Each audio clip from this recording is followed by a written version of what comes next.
사냥꾼이 호랑이를 만났습니다. 그래서 살기 위해서 숨을 몰아쉬며 쫓겼는데요. 그런데 한참 도망가다 보니까 벼랑을 만났어요. 벼랑 끝에 몰린 거예요.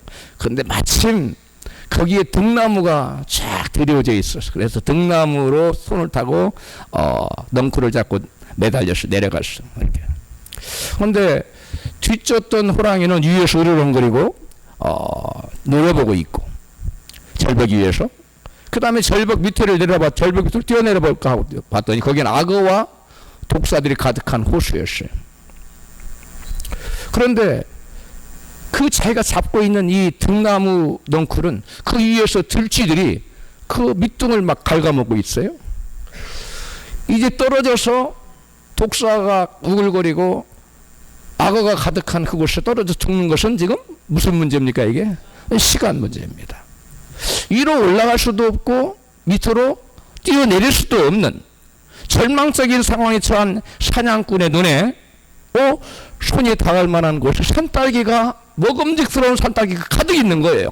이야, 이게 웬 떡이냐 하고 산딸기를 하나씩 따먹으니까 너무너무 맛있었어요.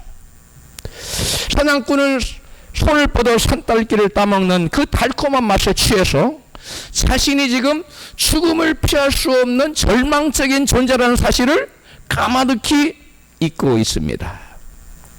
덴마크의 실존주의 철학의 창시자인 쉐렌 키에르케고르는 인간을 죽음에 이르는 절망이라는 병에 걸린 존재라고 묘사하고 있습니다.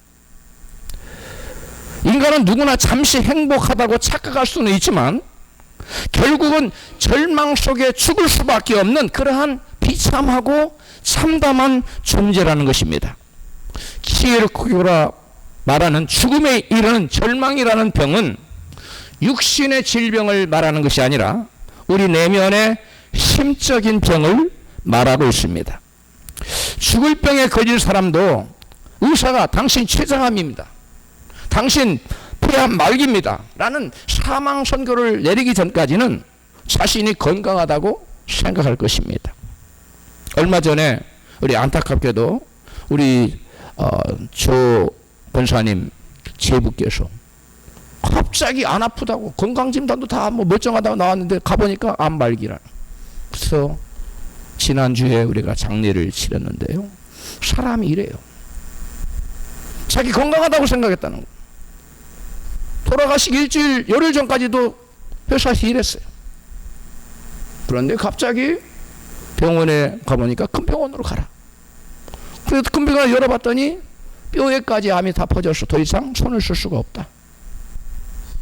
그래 부름을 다행히 종을 통해서 하나님께서 보내셔서 복음을 듣고 주님 영접하고 천국 가셨습니다. 할렐루야. 이처럼 사람은 자기가 절망적인 병에, 치유될 수 없는 병에 걸렸다는 사실을 알기 전까지는 건강하다고 생각하고 누구를 찾지 않아요? 의사를 찾지 않아요. 병원 찾지 않습니다. 마찬가지로 인간은 자신이 처한 상황이 얼마나 절망적인지 깨닫지 못한다면 그 절망적인 상황에서 빠져나오려는 시도조차를 하지 않는다는 것입니다. 그러나 인간은 들쥐가 갉아먹고 있는 등나무 넝쿨을 붙잡고 힘겹게 살아가고 있는, 그래서 언제 절벽 밑으로 떨어져서 죽을지 모르는 참담한 운명이라는 것입니다. 단지 깨닫지 못할 뿐이라는 거예요. 모든 사람은 운명적인 사망이 기다리고 있다고 오늘 성경은 말씀하고 있습니다. 로마서 5장 12절 시작. 이와 같이 모든 사람이 죄를 지었으므로 사망이 모든 사람에게 이르렀느니라. 단 한 사람의 예외도 없이 지구상에 거하는 모든 사람에게 사망이 기다리고 있다는 것입니다. 절벽에 등나무 그 넝쿨을 붙들고 있으면서도 불구하고 산딸기를 따먹는 것, 그 잠시 행복에 도취돼서 독사에 떨어질, 독사가 우글거리고 악어가 우글거리는 그곳에 떨어질 그 운명인 것도 모르고 입고 있다는 거예요. 그것이 우리 인간의 실존적인 모습이라는 것입니다. 절벽 위로 올라갈 수도 절벽 밑으로 뛰어내릴 수도 없는 절망적인 운명에 처한 이 사람을 누가 건져낼 수 있을까요? 성경에서 가장 위대한 인물로 신약성경 가장 많이 지은 사도 바울은 이렇게 말합니다. 아, 내가 죄 때문에 지옥에 갈 수밖에 없는 존재라는 사실을 깨달았어요. 그리고 키에르케고르는 이렇게 말합니다. 죽음에 이르는 병은 절망이다. 그러나 동시에 절망을 느끼는 자만이 하나님을 찾기에 절망은 그 자체가 축복이다. 우리가 절망을 만나지 않으면, 내가 지금 절망적인 존재라는 사실을 깨닫지 못하면 나는 여전히 건강하다고 생각하고 의사를 찾지 않듯이 하나님을 찾지 않는다는, 내 영혼이 심판받고 사망에 처해서 영혼의 지옥 갈 수밖에 없는 그러한 참담한 존재라는 사실을 깨닫기 전에는 결단코 누구도 그 누구도 하나님을 찾지 않는다는 것입니다. 키에르케고르는 죽음에 이르는 절망이라는 병에서 벗어나려면 하나님에 대한 믿음을 통해서만 가능하다고 말하고 있어. 영혼의 절망의 병에 처한 사람이 한 가지 유일한 소망은 바로 하나님에 대한 뭘 갖는 것이요? 믿음을 갖는 거예요. 할렐루야. 그래서 그는 키에르케고르는 절망의 반대말은 우리는 희망이라고 생각하지만 그 인간적인 희망은 아무런 의미가 없다는 거예요. 그래서 그는 말하기를 절망이라는 병의 그 절망의 반대말은 희망이 아니라 신앙이다라고 하는 유명한 말을 남겼습니다. 한번 다 같이 할까요? 시작. 절망의 반대말은 희망이 아니라 신앙이다. 할렐루야. 절망의 반대말은 인간적으로 생각하면 희망을 갖는 것 같지만 인간의 희망을 아무리 가져봤자 그 영혼이 죽음에서 건져날 수 없어. 그래서 절망의 진짜 반대말은 뭐라고요? 신앙이라는 거예요. 아무리 큰 희망을 가진다 할지라도 하나님에 대한 믿음이 없이는 인간의 힘만으로는 영적인 절망에서 벗어날 길은 전무하다는 것입니다. 그래서 오늘 본문에서 사도 바울은 자신의 비참한 운명을 깨닫고 이같이 자문자답합니다. 본문 로마서 7장 24절에 시작. 아, 나는 얼마나 비참한 처지에 놓인 인간입니까? 누가 이 죽을 수밖에 없는 상태에서 나를 해방시켜 줄 것입니까? 현대어 성경의 번역입니다. 바울은 악어떼가 우글거리는 곳에 떨어질 수밖에 없는 비참한 운명에 처한 자신을 누가 구원할 수 있을까 하고 절규하고 있습니다. 절망 속에서 절규하던 바울은 하나님의 은혜로 예수 그리스도께서만이 자기를 구원해 줄 수도 있다는 사실을 깨닫고 이같이 고백합니다. 본문 로마서 8장 1절입니다. 시작.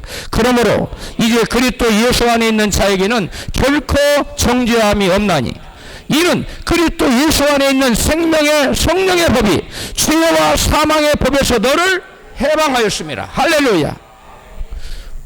공의의 하나님, 우리 하나님은 죄가 조금도 없으신 공의와 정의의 하나님인데, 공의의 하나님은 공의의 율법을 지킬 것을 만민에게 요구합니다.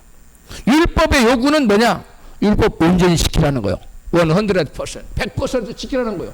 근데 율법을, 하나님 말씀을 100% 지킬 사람이 세상에, 이 세상 천지 어디가 있습니까? 그런데 그럼 너 율법을 온전히 못 지켜? 그러면 율법에 또 다른 요구가 있는데 그것은 죽음이라는 거예요. 율법을 온전히 지키지 못하면 너는 죽어야 된다는 거예요. 그 죽음은 어디에 이르는 걸 말합니까?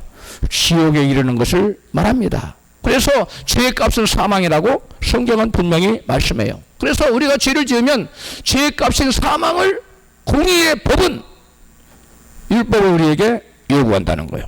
세상에서도 죄를 지으면 감옥을 가든지 아니면 좀 죄가 약하면 뭘 불든지 벌금을 불든지 돈으로 변상을 하든지 죄를 갚아야 하는데 율법의 요구는 죄의 싹은 뭐예요? 사망이라는 거예요.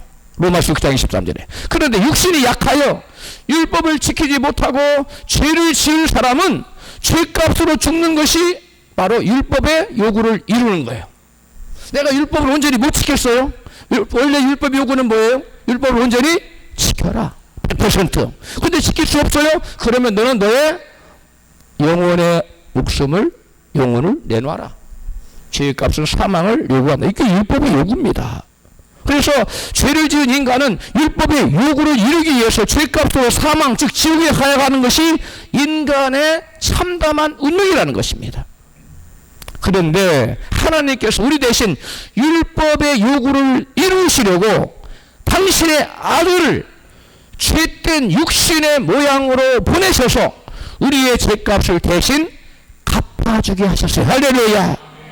그것을 오늘 본문이 말씀하고 있어요. 본문 로마서 8장 3절입니다. 시작. 육신이 연약함으로 율법이 할 수 없던 것을 하나님께서 하셨습니다. 곧 하나님께서는 죄를 속하여 주시려고 자기 아들을 죄된 육신을 지닌 모습으로 보내셔서 육신에다 죄를 정하셨습니다. 제가 이해하기 쉽게 새번역 성경을 소개해드렸어요. 많은 성경을 봤는데 가장 이해하기 쉬운 번역이 이 부분은 새번역 성경이더라고요. 4절 시작. 이는 그 이유는 육신을 따라 살지 않고 성령을 따라 사는 우리에게 율법의 요구를 이루어지게 하려 하시려는 것입니다. 이거는 또 우리말 성경으로 제가 번역해드려요. 많은 성경을 또 이 구절을 봤더니 우리말 성경이 가장 이해하기 좋게 번역을 해놨어요. 그리고 원어에도 가장 가까워요. 인간의 힘으로는 도저히 이룰 수 없는 율법의 요구를 하나님의 아들 예수 그리스도께서 우리의 죄를 지고 죽으심으로 다 이루어 주셨습니다. 할렐루야. 율법의 요구는 뭐라고? 율법을 다 지켜라. 그렇지 못하면 뭐하라? 죽어라. 생명을 내놔라. 이게 율법의 요구인데 우리가 율법의 요구를 이루려면 우리는 다 어디 가야 돼요? 지옥 가야 돼요. 근데 우리 대신 누가? 하나님의 아들 예수께서 나를 대신하여 십자가에 죽으심으로 우리가 하나님이 요구하신 율법의 요구를 이루어줄 수 없는 그것을 우리 주님께서 대신 이루어 주신 줄로 믿으시면 그게 아멘 하십시다. 그래서 하나님께서는 죄인들이 갚아야 할 죄인인 죄값인 사망의 형벌을 독생자 예수 그리스도로 하여금 대신 짊어지고 죄인을 구원하도록 구원의 길을 열어놓으신 것입니다. 할렐루야. 이게 복음이에요. 이게 복음이에요.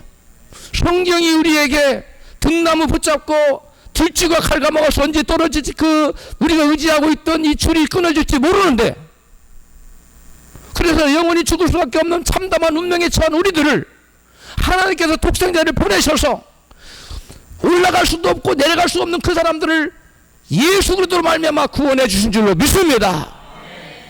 오늘 본문이 우리에게 증거하는 그 요지가 그런 의미입니다. 주님 태어나시기 전에 700년 전에 선지자가 있었어요. 이름은 이사야라는 선지자는 하나님께서 당신의 독생자로 하여금 우리의 죄를 담당시키실 것을 이같이 예언하도록 하셨어요. 이같이 예언했습니다. 같이 이사야 53장 6절 시작. 우리는 다 양 같아서 그릇 행하여 각기 제 길로 갔거늘 여호와께서는 우리 무리의 죄악을 그리스도에게 담당시키셨도다. 아멘. 그 성경 원어에는 그에게요. 그가 누구예요? 그리스도 예수. 그래서 그리스도에게라고 썼어요. 우리는 그릇된 길로 갔어요. 죄된 길로 갔습니다. 죄악된 길로 사망의 길로 막 달려갔어요. 그런데 하나님께서는 우리들의 죄악을 예수 그리스도께서 담당시켜서 십자가에 죽게 하심으로 율법을 이루도록 해주신 거예요. 할렐루야. 이것을 누가 예언했느냐? 예수님 태어나기 전에 700년 전에 이사야가 예수님이 오셔서 죄인을 이렇게 십자가에 구원하실 것을 예언해 놓으신 거예요. 할렐루야. 그리고 그 예언대로 700년이 지난 다음 예수께서 태어나셔서 사람의 모양으로 오셔서 저와 여러분의 죄를 지고 십자가에 달려서 피 흘려 죽으신 것입니다. 이것을 믿으시면 크게 아멘 하십시다. 어떻게 예수 그리스도께서 우리 죄를 담당하셨는지 성경은 갈라디아서 3장 13절에 이같이 증거합니다. 갈라디아서 3장 13절 시작. 그리스도께서 우리를 위하여 저주를 받은 바 되사 율법의 저주에서 우리를 속량하셨으니 기록된 바 나무에 달린 자마다 저주 아래 있는 자라 하였습니다. 예수님께서는 십자가에 달려서 창에 찔리시고 또 물과 피를 다 쏟으시고 죽으셨어요. 그런데 성경 신명기 21장 23절에 나무에 달린 자는 하나님께 저주를 받은 자라고 기록하고 있어요. 나무에 달린 자는 하나님께 뭐 받은 자라고요? 저주를 받아요. 예수님께서는 죄가 없으세요. 그런데 왜 저주를 받아야 돼요? 바로 율법의 요구인 죽음을 우리가 당해야 되는데 그 저주를, 율법의 저주인 사망을 우리 주님께서 대신 받으시기 위해서 나무, 즉 십자가 나무에서 대신 죽으신 줄을 믿습니다. 대속의 죽음이에요. 죄가 전혀 없으신 예수님이 왜 저주를 받아야 하는지를 성경은 이같이 증거합니다. 이사야 53장 4절입니다. 시작. 그는 실로 우리가 받아야 할 고통을 대신 받고 우리가 겪어야 할 슬픔을 대신 겪었다. 그러나 우리는 그가 징벌을 받아서 하나님에게 맞으며 고난을 받는다고 생각하였다. 이 부분은 제가 새번역 성경으로 번역해드렸습니다.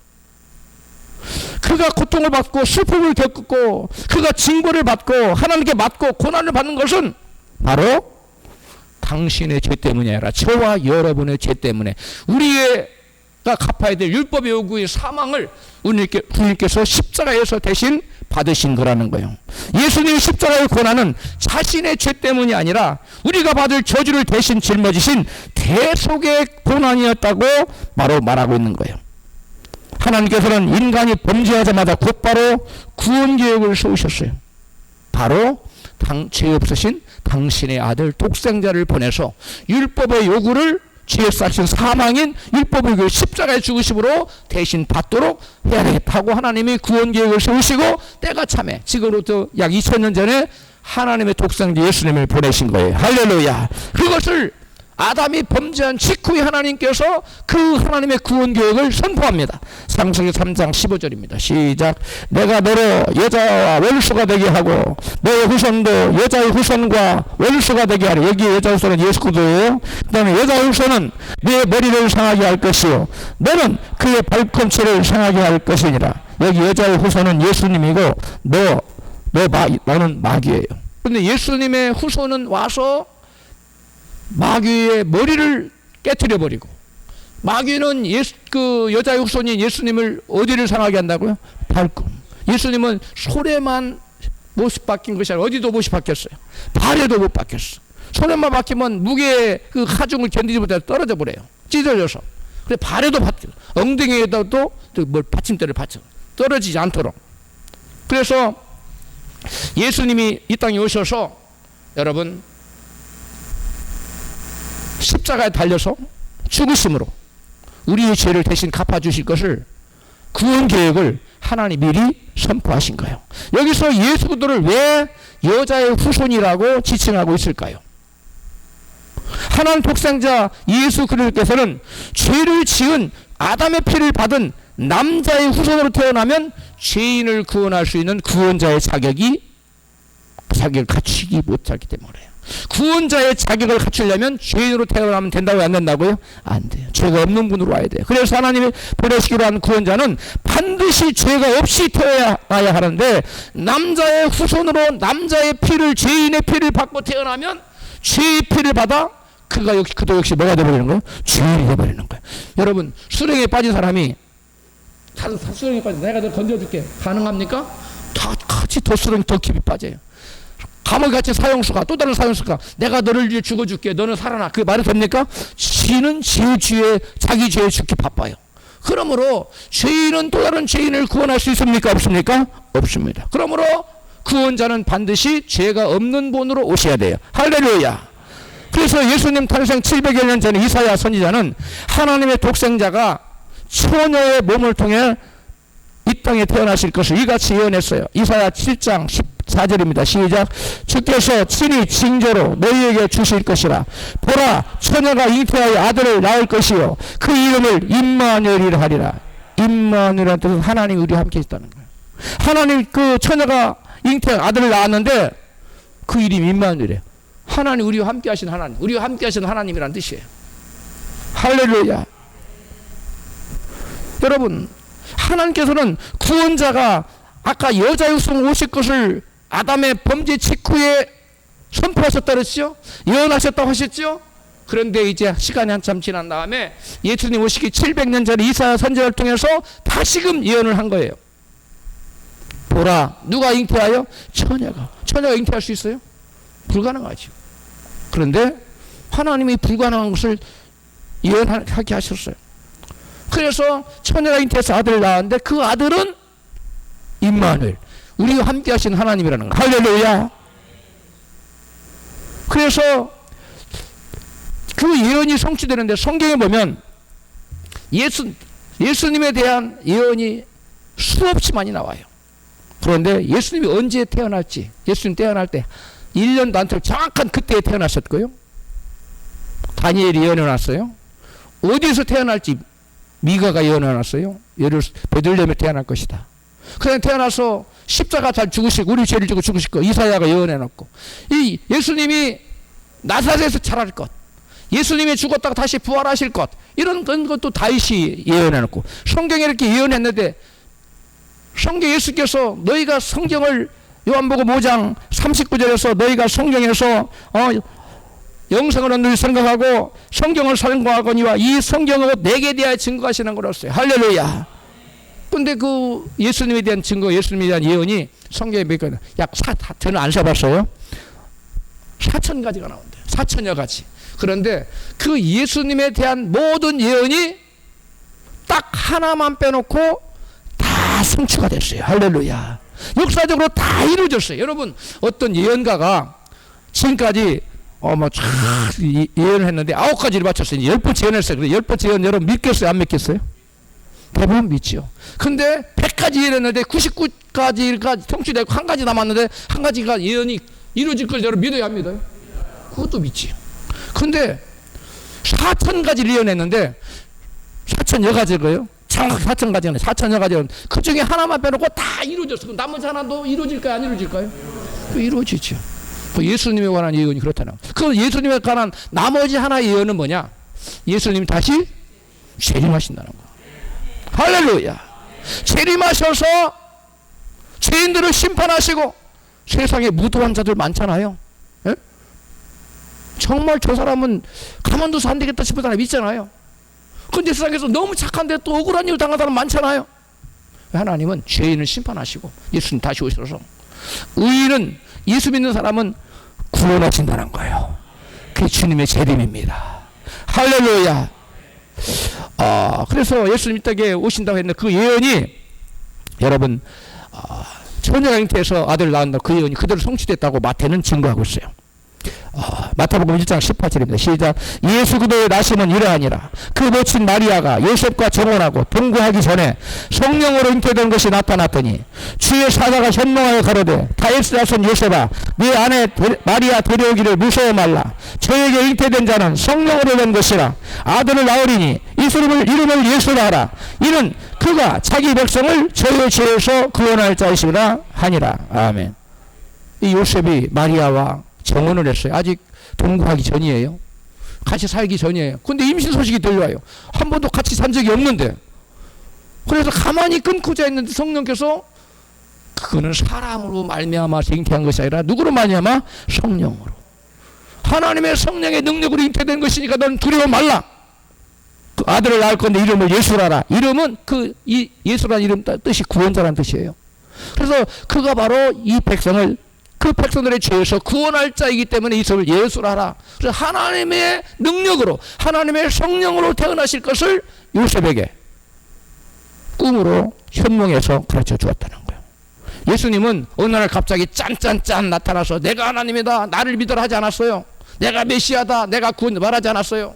예수님이 오시기 전에 언제 태어나고 어디서 태어날 것이며 태어날 때의 모습은 초라할 것이며, 그 다음에 예수님이 나사렛에서 자랄 것이며 나사렛 촌놈이라는 소리를 비아냥을 들을 것이며 사람들에게 멸시 천대를 받고 업신여김을 당할 것이며 예수께서 십자가에 채찍에 맞고 달려서 가시면을 쓰고 죽고, 다 예언돼 있어요. 그거 다 이루어졌어요. 기독교를 비판하기 위해서 웰리스라는 대령이 여러분 몇 년을 공부합니다. 비판, 기독교 예수 못 믿게 하려고. 예수라는 종교는 다 허구다, 그 사실이 아니다, 예수 믿는 사람들을 속고 있는 거다, 그걸 밝혀내기 위해서 몇 년을 구서들을 다 연구하고 성경을 읽은 다음에 무릎을 꿇었어요. 결국 하나님, 주님은 살아계십니다. 할렐루야. 공박할 수 없었던 거예요. 역사가 다 증명을 하고 있고 성경이 명확하게 증명하는데 어떻게 증명? 그래서 그가 쓴 책이 뭐냐면 배너라는 책이에요. 그게 영화로 나오는데 전무후무한 대작입니다. 앞으로는 배너라는 대작을 만들 수 없답니다. 비용이 너무 많이 들기 때문에. 배경 한번 꼭 보십시오. 거기 바로 예수님을 비판하고 기독교를 말살하라고 생각했던 사람이 성경을 읽고 고소를 통해서 아, 예수님은 살아계신 하나님이시네 라고 오히려 기독교를 변증하고 예수님을 옹호하기 위해서 쓴 것이, 예수 살아계시다고 증거하기 위해서 쓴 것이 바로 변호라는 책이고 베스트셀러가 되니까 흥행을 위해서 만든 영화가 변호라는 영화예요. 할렐루야. 그 말씀대로 다 상추된 거예요. 구원자 예수 그리스도께서 여자의 후손으로 오셔야 되는 것은 구원자가 금족으로 오신다는 또 다른 예언을 성취하기 위해서였어요. 구원자는 뭘로 오셔야 된다고요? 친족이 아닌 금족으로 와야 된다는 거예요. 그래서 레위기서 25장 23절에서부터 25절 그것을 말씀하고 있는, 같이 읽습니다. 토지를 영영히 팔지 말 것은 토지는 다 내 것임이라. 너희는 나그네요 울고하는 자로서 나와 함께 있느니라. 너희 기업의 온 땅에서 그 토지 무르기를 허락할지니. 뭘 허락하라고요? 토지를 샀는데 안 팔래. 그리고 다시 돈을 살려주면 다시 물러줘야 된다는 거예요. 왜? 원래 토지는 뭐 할 수 없기 때문에, 팔 수가 없기 때문에, 누구 것이기 때문에, 하나님 것이기, 너희 것이 아니라는 거예요. 25절 시작. 만일 너희 형제가 가난하여 그 기업 얼마를 팔았으면 그 근족이 와서 동족에 판 것을 물을 것이요. 예수님은 우리에게 동족으로 오지 않고 뭘로 왔다고요? 근족. 비슷한데 다르다는 거예요. 비슷한데 다르다. 그래서 동족이라는 표현을 쓰지 않고 뭐라고 떴다고요? 근족. 근족이라고 썼어요. 자, 하나님께서는 이스라엘에게 가나안 땅을 분배해 나눠주셨습니다. 모든 토지는 하나님 것이기 때문에, 그렇지만 하나님 것이기 때문에 토지를 매매하지 못하도록, 다른 사람한테 넘기지 못하도록 했어요. 만약 그가 너무 가난해서 토지를 팔 수가 없는 상황이 왔어요. 그래서 부득불 토지를 팔았어요. 그러나 그 토지는 뭘로? 임시적으로만 팔으라는 거예요. 임시적으로 잠깐 팔았다가 너의 근족이, 부유한 자가, 돈 있는 사람이 나타나서 그 토지 무르기를 하고 돈을, 값을 변상해주면, 갚아주면 그 토지를 다시 물려줘야 된다는 거예요. 아멘. 아무리 값이 싸게 샀어도 다시 그 값을 물려주면, 토지를 물려줘요. 이것이 토지 무르기예요. 할렐루야. 여러분, 이 토지를 물을 수 있는 인류의 구원자는 죄인이 아닌 인류의 근족으로 와야 된다는 거예요. 죄인으로 오면 인류의 동족이에요. 그래서 우리는 죄인이 아닌 죄 없는 여자의 후손으로 오셔야 돼요. 남자의 후손으로 오면 남자의 뭘 받아요? 죄성을 받아요. 남자의 피를 받아. 그래, 죄인이에요. 죄인은 죄인을 구원할 수 있다 없다고? 없어요. 그래서 예수님은 죄 없는 여자의 후손으로 오셔야 돼. 죄 없는 여자의 후손은 남자의 피를 받지 않아서, 사람은 사람인데 사람과 또 달라. 사람에겐 다 뭐가 있는데, 그 안에 죄가 있는데, 예수님의 여자의 후손으로 오셔서 죄가 없어. 그래서 죄 있는 사람과 동족이 아니야. 그래서 성경이 뭐라고 표현했다고요? 죄 없는 사람으로, 근족이라고 표현했다는 거예요. 할렐루야. 예수님은 사람의 모양은 온전한 사람, 100% 사람입니다. 그렇지만 예수님은 죄가 없어요. 그래서 예수님은 온전한 죄가 없는 사람이에요. 그래서 근족이에요. 그래서 예수님은 토지 무르기를 할 수 있는 조건을 완전히 갖추신 분이에요. 할렐루야. 토지 무르기는 누가 와서 할 수 있다? 근족이. 근데 예수님은 바로 죄가 없는 근족으로 오셨기 때문에 저와 여러분에게 주어진 이 모든 토지를, 주권을, 마귀가 그러잖아요. 예수님한테 내게 절하라. 그러면 이것을 내가 내게 넘겨주겠다. 너에게 다 주겠다. 이건 내게 넘겨준, 내가 넘겨받았다. 누구한테 넘겨받은 거예요? 아담에게. 아담이 뭐함으로? 죄를 지음으로. 그러니까 세상을 다스리는 모든 권세, 왕권, 그리고 생명, 이걸 다 마귀에게 다 빼앗겨버렸어요. 그런데 그건 다 아담과 아담에게 속한 모든 권세와 능력, 이런 것들은 다 누구 거예요? 하나님 거예요. 그렇기 때문에 하나님 주신 거니까 팔 수가 있어요, 없어요? 임시적으로는 팔지만 영원히 팔 수는 있어요, 없어요? 없어요. 그래서 근족이 와서, 죄 없으신 예수님 와서 그 값을 지불해주면 마귀는 영락없이 뭐 해야 돼요? 내놔야 돼요. 아담의 생명을 내놔야 되고, 저와 여러분도 죄 지어서 마귀에게 팔려갔지만 다시 우리를 토해내야 돼요. 할렐루야. 예수 근족 대신 죄 없으신 예수님이 우리의 죄값을 갚아줬기 때문에, 율법의 요구를 이루어줬기 때문에 저와 여러분을 마귀는 토해내야 돼요. 저와 여러분 더 이상 죄 저주와 사망 고소를 다스릴 수 없다는 얘기입니다. 믿으시면 그게 아멘 하십시다. 바로 예수님이 요한복음 5장 39절 이같이 말씀하세요. 시작. 너희가 성경에서 영생을 얻는 줄 생각하고 성경을 상고하거니와 이 성경이 곧 내게 대하여 증거하는 것이다.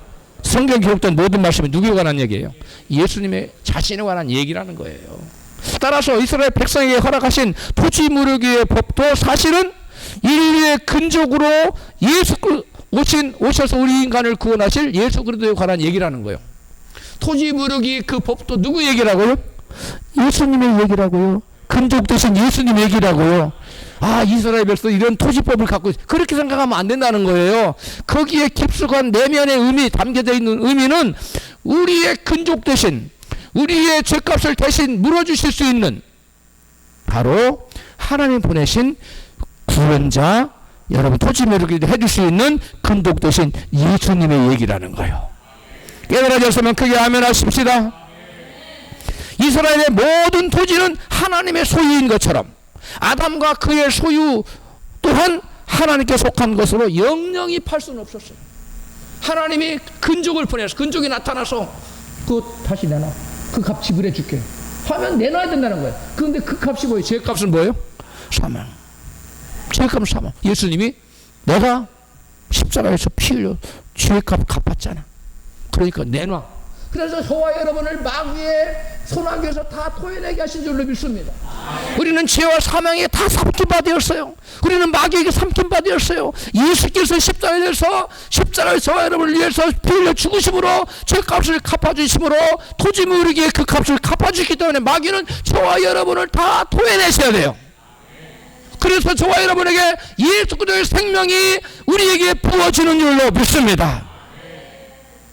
이게 하나님의 구원 계획이에요. 예수 그리스도를 통한 구원 계획. 그래서 여러분 이 세상에 억만금보다 더 귀한 건 뭐라고요? 예수님이에요. 이 어떤 것보다 더 귀한 것은 내가 온 천을 얻었어요. 근데 목숨을 잃었어요. 그러면 그 온천하가 무슨 의미가 있어요? 그런 것처럼 그러므로 나의 생명을 주신 분이 누구이기 때문에 예수님, 근족 되신 예수님, 내가 가난해서 힘이 약해서 죄를 지어서 마귀에게 팔려갔는데 그래서 마귀에게 삼킨바 되었는데 예수께서 십자가를 져서 그 죄값을 갚아주심으로 토지 무르기를 대신해 주심으로 저와 여러분을 마귀의 그 소나기에서 그 삼킨바 된 자리에서 토해내게 하신 분이 예수님이세요. 할렐루야. 그러므로 예수님보다 더 귀한 분이 세상에 어디가 있습니까? 예수 믿는다면서도 예수님보다 더 귀한 것을 뭔가를 갖고 있다. 사실 안 믿는 거예요. 여기 계신 모든 분들은 여러분 인생에 가장 귀한 분이 예수님인 줄로 믿습니다. 할렐루야. 자, 그러면 토지 무르기를 하여 사망의 몸에서 인류를 구원할 수 있는 구원자의 자격이 뭐냐? 구원자의 자격. 구원자의 자격을 간단하게 살펴볼 거예요. 첫째, 구원자의 자격 요건은 죄가 없는 아까 인류에 뭘로 와야 된다고요? 근족으로 와야 된다. 아까 했지요? 그래서 근족으로 와야 되는데 여러분 예수님은 성령으로 잉태하셨기 때문에 아담의 후예가 아니기 때문에 언제가 있어요? 없어요? 없어요. 아담의 피를 받고 남자의 피를 받고 태어난 사람은 전부 다 원죄가 있어요. 그런데 예수님은 성령으로 잉태를 했거든요. 남자의 피를 받지 않았기 때문에 그에게는 죄의 피가 흐른다 안 흐른다? 안 흐르요. 바로 예수님은 요셉과 마리아를 부모로 하여 태어났지만 마태복음 1장 20절에 시작 저에게 잉태된 자는 성령으로 된 것이라 이렇게 증거하고 있어요. 또 마태복음 1장 23절 시작 보라 처녀가 잉태하여 아들을 낳을 것이요 그 이름은 임마누엘이라 하리라. 이렇게 예수님에 대해서 나오잖아. 예수님은 성령으로 잉태됐어요. 그 처녀가 잉태 낳은 거예요.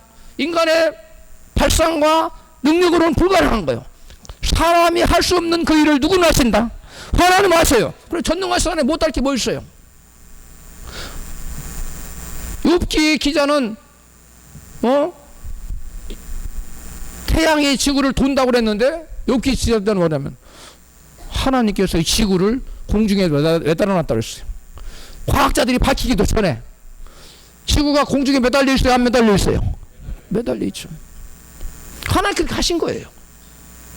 태양이 지구를 도는 것이 지구가 태양이 돈다고 밝혀졌잖아요. 여러분, 모든 사람이 죄 때문에 죽어야 돼요.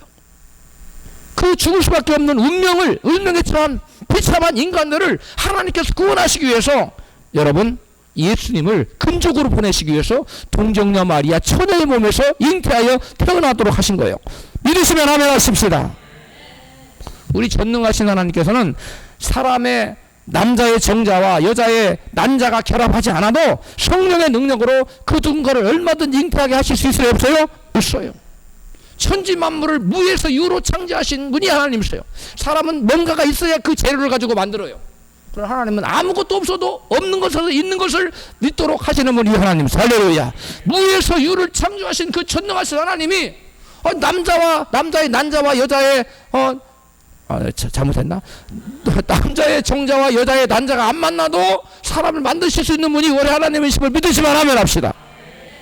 할렐루야. 예수님은 동정녀 마리아의 몸을 빌었을 뿐 성령의 능력을 통해 잉태되었기 때문에 죄인의 DNA를 전혀 물려받지 않았다는 거예요. 우리 인간에게 DNA가 있어요. 아버지의 DNA가 어머니 아버지의 DNA가 주로 내려가요. 아버지의 DNA. 근데 예수님은 죄인의 DNA가 없어요. 그러니까 예수님은 무지하신 거예요. 원죄가 없는 거예요. 할렐루야. 예수님은 죄인인 아담의 후예가 아니라 원죄가 없으신 하나님의 후예이기 때문에, 그리고 하나님의 아들이기 때문에 인류의 구원자로서 근족으로서 구원자가 될 수 있는 겁니다. 할렐루야. 또한 예수님은 살면서 죄를 단 한 번도 안 졌어요. 그게 우리 일반 사람과 다른 점이에요. 히브리서 4장 14절 시작. 우리에게 큰 대제사장이 있으니 승천하신 자 곧 하나님의 아들 예수시라. 우리에게 있는 대제사장은 모든 일에 우리와 한결같이 시험을 받은 자로되 뭐가 없다? 죄는 없으시니라. 우리 주님이 뭐가 없으시다고요? 죄가 없어요. 그래서 모든 일반적인 사람과는 같은 것 같은데 내면을 들여다봤더니 뭐예요? 달라요. 그 피가 달라. 예수님 피는 어떤 피예요? 죄 없는 피. 우리의 피는 아담의 죄가 흐르는 피. 그래서 어린아이들 여러분 죄질하고 교육 따로 안 해도 죄 잘 져요, 안 져요? 잘 쳐요. 거짓말 하라고 교육시켜 받고서 거짓말 하는 애가 어디가 있어요? 안 가르쳐도 어린아이 거짓말 잘해요. 제가 한 4살짜리 4살, 30살 때는 두 애들이 치고받고 싸우는 걸 보고 막 부모님 옆에서 뜯어봤는데 소용없어요. 와, 그럼 하나는 코피가 나고 막. 내가 그걸 보고 깜짝 놀랐습니다. 저 부모가 저렇게 싸우라고 안 갇혔을 텐데.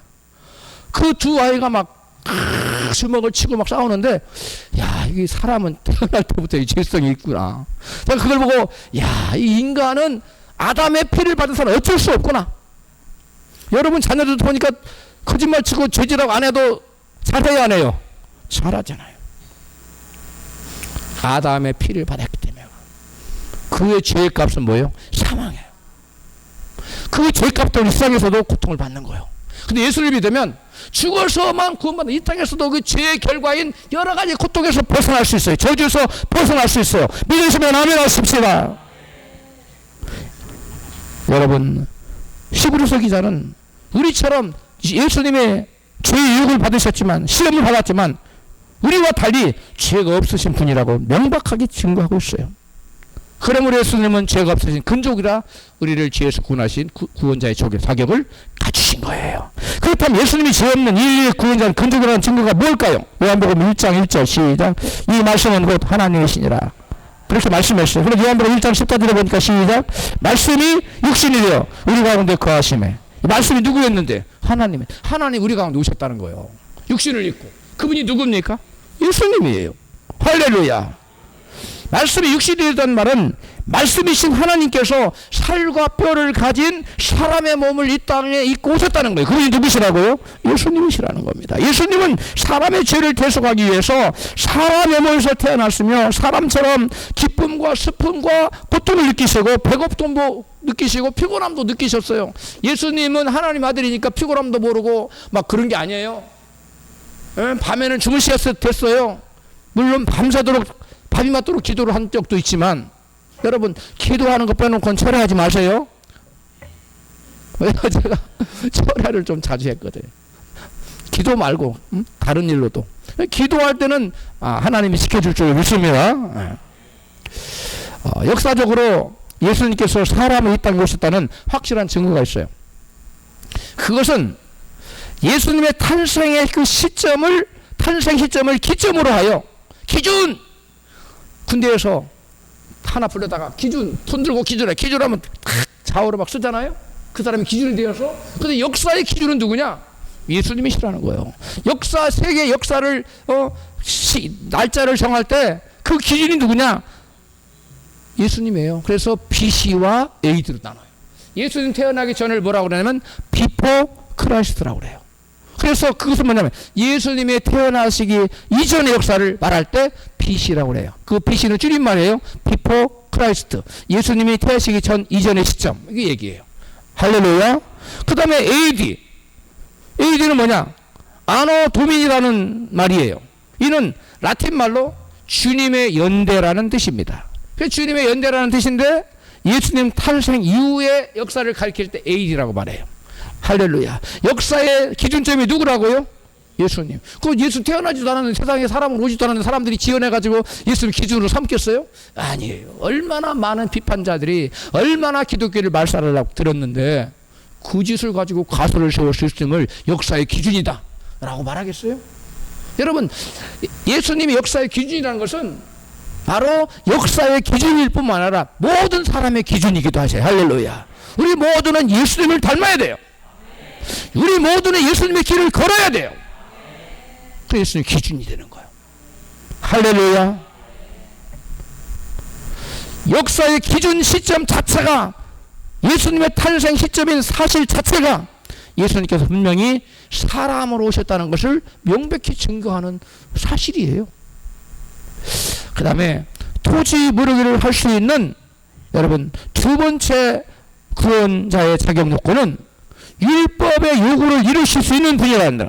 본문 로마서 6장 3절 4절 시작.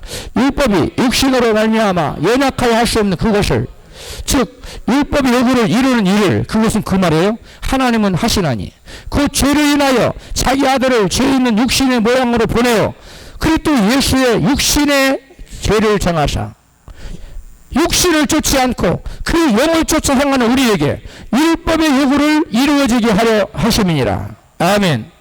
하나님께서는 저와 여러분의 육신이 약하여 죄를 지을 수밖에 없고 율법의 요구를 이룰 수가 없어요. 어떻게 죄 안 짓고 살아요? 한 번도 마음으로도 죄를 안 짓고 어떻게 사냐고요. 우리가 살면서 죄를 뭘 먹듯이 막 사는 거예요. 그런데 예수로 말미암아 정결되게 되고 이제는 날마다 정화되어서 이제는 죄를 안 지으면서도 하루 종일 살았는데 죄를 안 지으면서 살 수도 있는 날도 오는 거예요. 할렐루야. 계속 죄 짓는 게 아니에요. 처음에는 예수 믿기 시작할 때는 옛날 그 본성에 있어서 물 먹듯이 죄를 짓고 살아요. 생각으로 말로 행동으로. 그러나 예수를 믿고 나서 날마다 예수를 닮아가면 나중에는 죄 없는 날도 많더라. 할렐루야. 그렇게 되는 거예요. 변화되는 거예요. 할렐루야. 우리가 연약해서 할 수 없는 죄를 안 지을 수 없잖아요. 그러면 죄의 요구는 뭐예요? 율법의 요구는 죽는 거잖아요. 근데 우리 주님께서 우리를 대신해 십자가 지심으로 여러분 우리를 위한 율법의 요구를 이루어 주신 거예요. 믿으시면 그게 아멘 하십시다. 우리가 당해야 될 율법의 요구인 사망을 예수님이 대신 져서 갚아주심으로 우리를 죄에서 구원해내신 거예요. 할렐루야. 토지 무르기를 해서 마귀에게 삼킨 바 된 우리들을 마귀로 하여금 토해내게 하신 거예요. 뭘로? 십자가의 피로. 예수 십자가의 피는 저와 여러분에게 영원한 생명을 주는 것을 믿으시면 그게 아멘 합시다. 예수 그리스도의 십자가의 피를 흘리지 않았더라면 우리는 여전히 마귀에게 삼킨 바 되어서 마귀의 종노릇을 하고 마귀가 주는 온갖 저주와 고통 속에 살아갈 수밖에 없는 그런 비참한 존재예요. 그런데 예수께서 십자가를 지심으로 피 흘려 죽으심으로 우리를 대신해서 죄값을 갚아주심으로 우리를 대신해 율법의 요구를 이루어주심으로 우리를 마귀에 삼킨 바 된 우리를 마귀로 하여금 다 토해내서 자유케 되도록 만들어 주셨어요. 따라합시다. 나는 예수 안에서 자유인이 되었습니다. 할렐루야. 성경에 말씀합니다. 진리를 알지니 진리가 너희를 자유케 하리라. 할렐루야. 마지막으로 토지 모르기를 할 수 있는 구원의 세 번째 자격 요건은 목숨까지도 내어줄 수 있는 사랑이 있는 분이라야만 근적으로 우리를 구원할 수 있어요. 형제 중에 동생이 빚을 졌어요. 그런데 형이 빚을 갚아주면 그 채무로부터 동생은 뭐예요? 자유롭게 되죠. 그렇죠? 그런데 형이 돈 많아, 어마어마하게 많아. 근데 동생을 사랑하지 않아. 갚아줄 마음이 없어. 안 갚아줬어요. 그러면 여전히 동생은 그 채무의 빚을 지고 사는 거예요. 사랑이 있느냐 없느냐가 굉장히 중요한 거예요. 예수께서는 마찬가지로 가난한 사람이 토지를 팔게 되었을 때 부유한 근족이 사랑으로 도와주려고 할 때라야만 토지 모르기가 성립이 되는 거예요. 할렐루야. 그럼 예수님은 근족으로 오셨을 뿐만 아니라 그 근족 우리 그 죄지은 인간들을 위해서 대신 토지 모르기를 해주고자 하는 뭐가 있었어요? 사랑으로 가득해요. 하나님은 사랑 그 자체입니다. 하나님을 크게 표현하자면 사랑 그 자체고 하나님은 복 자체예요. 그래서 하나님과 연합하면 하나님의 복이 우리에게 막 흘러 들어와. 복 좀 그만 들어와 하도 여러분 내가 논에다가 물을 대놓고 있으면 그 논에 저주에 논을 대고 저주에 물이 절절절 들어오죠. 너 논으로? 아 그래요 안 그래요? 그러면 우리가 저수 대신은 복이 그런 예수님과 내가 싹 연합되어 있어. 그러면 예수님의 복이 막 내가 안 오래도 막 복이 오는 거예요. 이러시면 아멘 합시다. 이게 예수 믿는 거예요. 할렐루야. 여러분 예수 그리스도께서 구원의 조격을 다 갖추고 있을지라도 만일 예수님께 사랑이 없으셨다면 인류의 죄를 위해서 인류의 죄를 대속하고 십자가를 죽으시겠어요? 그런 일은 불가능하죠. 그런데 예수님께서는 우리를 위해 죽으실 만큼 우리를 사랑하셨어요. 로마서 5장 8절이 그것이 증거예요. 시작. 우리가 아직 죄인 되었을 때 그리스도께서 우리를 위하여 죽으심으로 하나님께서 우리에게 대한 자기의 사랑을 확증하셨느니라. 할렐루야. 하나님께서 흠도 티도 없으신 독생자를 우리를 위해 십자가에 내어주심으로 우리를 향한 하나님의 그 크신 사랑을 우리에게 증거로 보이셨어요. 할렐루야. 예수님 우리를 얼마나 사랑하시 당신의 목숨을 십자가에 내어서 피 흘려 죽기까지를 사랑하셨어요. 그러니까 하나님은 우리를 누구보다 더 사랑하는 거예요? 예수님보다 더 사랑하는 거예요. 예수님은 당신의 목숨보다 우리를 더 사랑하는 거예요. 그리고 우리는 예수님 플러스 짤이에요. 그냥 예수님 짤이가 아니에요. 따라서 예수님 플러스 짤이. 예수님보다 더 귀하다는 우리가. 그래서 하나님이 예수님과 맞바꿨어요. 예수님 생명과. 예수님은 당신의 생명보다 우리가 더 귀하다는 거예요. 당신 생명을 내놓고 우리가 맞바꿨어요. 그러니까 우리는 단지 예수님 짤이가 아니라 똑같으면 이거 가치가 똑같으면 뭐로 바꿔? 안 바꾸죠. 근데 우리는 예수님 플러스 짤이에요. 다 같이 시작. 당신이 예수님 플러스 짤입니다. 당신이 예수님 플러스 알파 짤입니다. 예수님보다 좀 더 귀하다는 거예요. 그러니까 우리는 존귀한 자입니다. 옆에 계신 분에게 알고 보니 대단히 존귀하신 분이시군요. 보통 존귀 아니한 게 아니에요. 대단히 존귀하신 분입니다. 할렐루야. 말씀을 정리합니다. 호랑이가 위로 올라갈 수도 없고 악어가 우고는 밑으로 뛰어내릴 수도 없는 절망적인 운명에 처한 인류를 누가 구원할 수 있습니까? 죄가 없어 율법의 요구를 이룰 수 있는 인류의 근족인 예수 그리스도께서 우리 대신 죽어주셔서 토지무지기를 해주심으로써 우리를 구원해 주실 수가 있으십니다. 우리 모두 우리의 구원자 되시기 위해 우리 대신 십자가 지시고 피 흘려 죽으심으로 토지 무르기를 해주셔서 사망의 몸에서 우리를 구원하신 예수 그리스도를 믿으시고 구원 받으시기를 주님의 이름으로 축원합니다.